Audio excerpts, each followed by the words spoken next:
એક અઠવાડિયાથી તું વજન કરતી હતી, વજન કાંટા પર 128 કિલો 128 કિલો એવું આયા કરતું હતું. આજે તે પહેલી વાર ચશ્મા પહેરીને વજન જોયું ત્યારે 138 કિલો હતું. હા નહીં એટલે ચશ્મા 10 કિલો ના હશે. ડોબી તે તું આને શું કેવું? ઈ જે હોય તે હવે તમારા 150 એપિસોડ્સ પૂરા થયા, તમે એના પર કોન્સન્ટ્રેટ કરો ને યાર. હા એટલે ફરી એકવાર આપ સૌને થેન્ક યુ સો મચ. બસ આ રીતે પ્રેમ આપતા રહો અને બોલ્યા કરીશું, જોક સ્ટુડિયો સાંભળ્યા કરીશું. Thank you radio city. અને તને હોવ હા કાકા. ફોર્મમાં ના આવી જતો. ના ના, હું છું તમારી સાથે જ છું. હા ચાલો તો જય શ્રી કૃષ્ણ. Love you. બસ હવે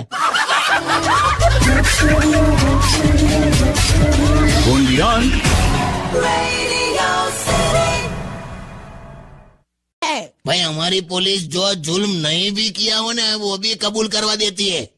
સાંભળો.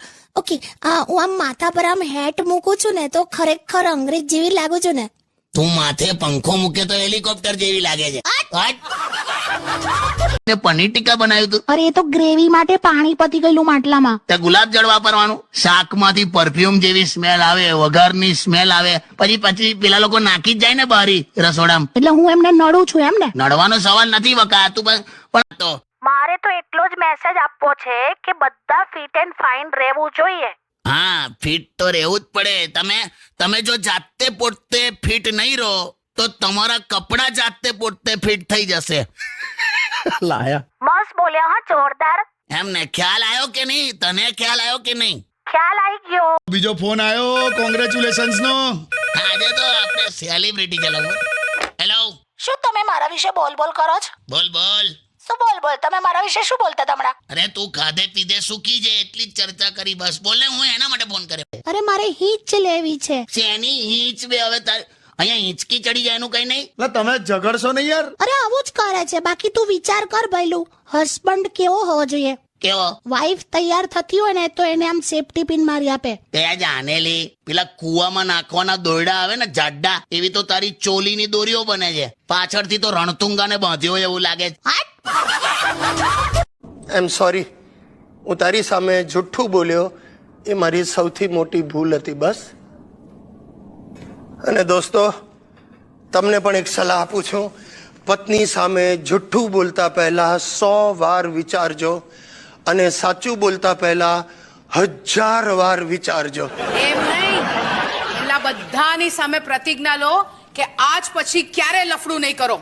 ચલો. ભલે ભાઈ, હું પ્રતિજ્ઞા લઉં છું. તમે પણ મારી સાથે પ્રતિજ્ઞા લો, ક્યારેય લફરું નહીં કરો.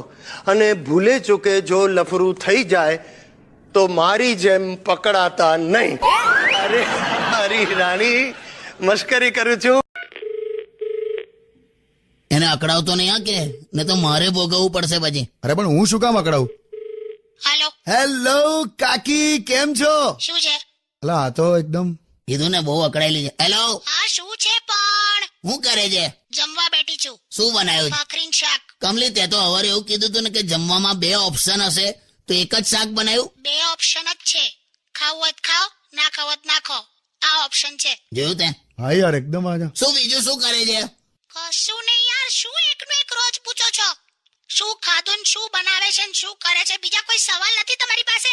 ઓહો, હારું મને એ કે આ મ્યુચ્યુઅલ ફંડમાં એસઆઈપી કરવું જોઈએ કે પછી લમસમમાં જવું જોઈએ? કેમ કે મિડ કેપ અને સ્મોલ કેપમાં હમણાં જો ઇન્વેસ્ટમેન્ટ કરીએ ને તો 15 વર્ષે રિટર્ન દેખાશે. અમુક જે નોન ટેક્સેબલ આરઓઆઈ હોય ને. હલો, હા, સાંજે દાળ ભાત શાક રોટલી બનાવીશ અને ચા મૂકીશ, તમે એને પી લેજો. ત્યાં ને સિલેબસ ની બહારનું આવ્યું તો કેવું થયું? આ શાક પરથી યાદ આવ્યું મને, અમારી સોસાયટીમાં પેલી જ્યોત્સનાબેન દૂધી લેવા ગયેલી બજારમાં, તો 4 દિવસ થઈ ગયા પાછી જ નહીં. બોલ, પોલીસ કમ્પ્લેન થઈ, ઘરે બધા કેટલા ચિંતામાં હતા. એમાં શું ચિંતા કરવાની, પોલીસ કમ્પ્લેન કરવાની? બીજું કઈક શાક ના બનાવે, દૂધીની જગ્યાએ ભીંડા બનાવવાના. એમાં કેવું છે, પેલા ફ્રાય કરવાનું. અલી એ શાકનો મુદ્દો ચાલે છે, પેલી ખોવાઈ ગઈ એની વાત ચાલે છે.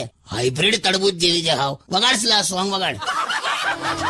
કાકી તમને ખબર છે કોઈ પણ ભીડમાં છોકરાનો આમ ધક્કો વાગી જાય ને જો કોઈ છોકરીને, તો તરત જ યાર બીજું બધું તો ઠીક, એ લોકો ભૈયા કહી દે છે આપણને. ભૈયા ક્યાં કરતે હો કે. હા, અને છોકરાઓને જો જીવ લઈ લો તમે એનો તોય દીદી ના બોલે. આને કમિટમેન્ટ કહેવાય. જાઓ ને જાઓ. ટૂંકમાં તમને માર પડ્યો તો જવાનીમાં એમ ને? માર પડ્યો નતો એટલે એક જ વાર મારેલો લી. હવે બાકી તું ખબર નહીં, મેં આમ બજારમાં આંટો મારવા નીકળું ને તો બજાર બંધ થઈ જાય. પણ એ તો હવે રવિવારે આંટા મારો તેવું જ હોય. એટલે તું સેજ તો વહેલું રાખ. તમે મારી વેલ્યુ રાખો તો પછી હું તમારી રાખ. મેલેરિયાની ગોળીઓ આપણી પાસેથી લે. બોલ આને ગોળીનું નામ શું કીધું તે એકવાર બોલ ને ફરી. ના ના ના, બોલે please. High Choksi cold cream. છે ને હાઇડ્રોક્સી ક્લોરોક્વિન. શીખી જા. છોડો ને હવે આપણે તો મચ્છરદાનીમાં સુઈ જઈએ, પછી શીખીને શું કરવાનું. હા હા, છે ને આને વગાડલા સોંગ વગાડલા. હાઈ ચોકસી જાઓ ને હવે. જો આવી ગઈ, જો થૂલું આવ્યું, જો થૂલું આવી ગઈ. તું હા, કેમ આવી? કેવી લાગુ છું? હમણાં જ બ્યુટી પાર્લર માંથી આવી. બોલ, એટલે બંધ હતું? તમને છે ને હું ક્યારે સુંદર લાગતી જ નથી. જો હવે તું રડવાનું ના ચાલુ કરીશ યાર, પેલો ઓલરેડી રડે છે. જો તું બેસ અહીંયા થોડી વાર, આપણે ગીત વગાડીએ ને પછી આપણે આગળ વેલેન્ટાઇન ડે વિશે વાત કરીએ. આમ રોમેન્ટિક થઈને હાથમાં હાથ નાખીને બેસો ને. ના, મને ખાલી ચડી જાય છે. તું ભાઈ ગીત વગાડ ને ભાઈ.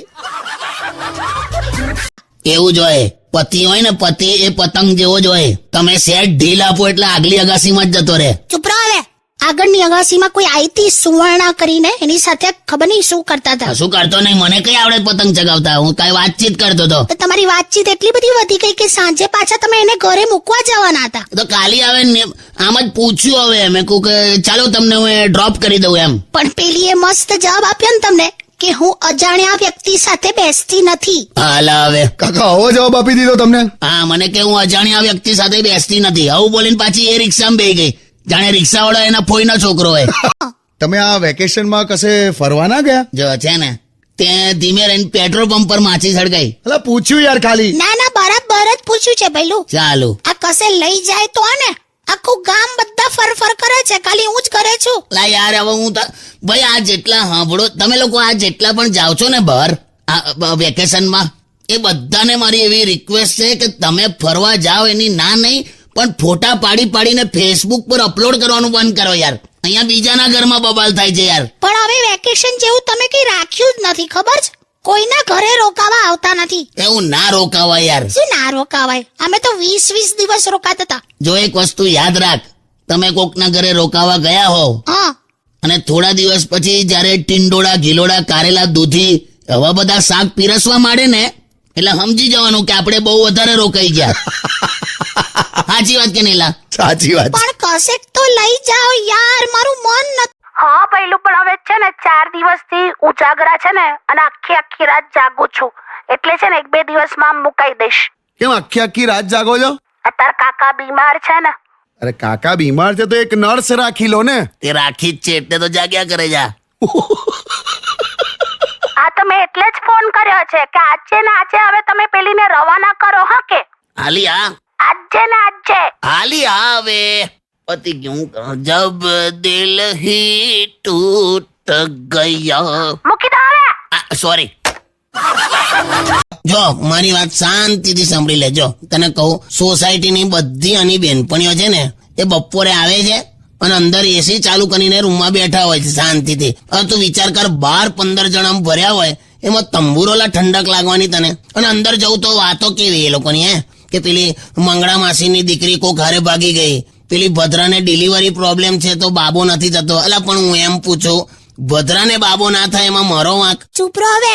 તો પણ બપોરે શું કરો છો તમે? કઈ નહીં, હું આ એસી માં અંદર એની બેનપણીઓ હાથે બેઠી હોય અને હું બહાર રૂમમાં છાપું પકડીને આમ હવા ખાતો. બીજું હું યાર. એટલે પણ પંખો તો ચાલુ કરાય ને ભાઈ. કશેક તો લાઇટ બિલ બચાવવું પડશે ને. મેં તો હું કરું છું અત્યારે ડિઓડ્રન્ટ છાંટી કાઢવાનું પછી હવા ખાવાની, એટલે આમ થોડુંક એ થાય, આમ ઠંડક જેવું લાગે. મજબૂરી છે લા. તું એક મજબૂરીનો ભાવ આવે ને એવું કઈ ગીત વગાડ દે. હેલો. હા સાંભળો. હા અલા પેલા નિયતિ અને રેખા પાછા ઝઘડ્યા. હા, બે એ લોકોનું ચાલ્યા જ કરે છે. જવા દે ને તું. હું તો વચ્ચે પડી. તું શું કામ કોકના પર્સનલ ઝઘડામાં પડે છે? મને એમ કે સોલ્વ કરું પ્રોબ્લેમ. તને પૂછ્યું કોઈએ? ના. તારી સલાહ લીધી? ના. તો તું પોતાના ડોનાલ્ડ ટ્રમ્પ સમજે છે?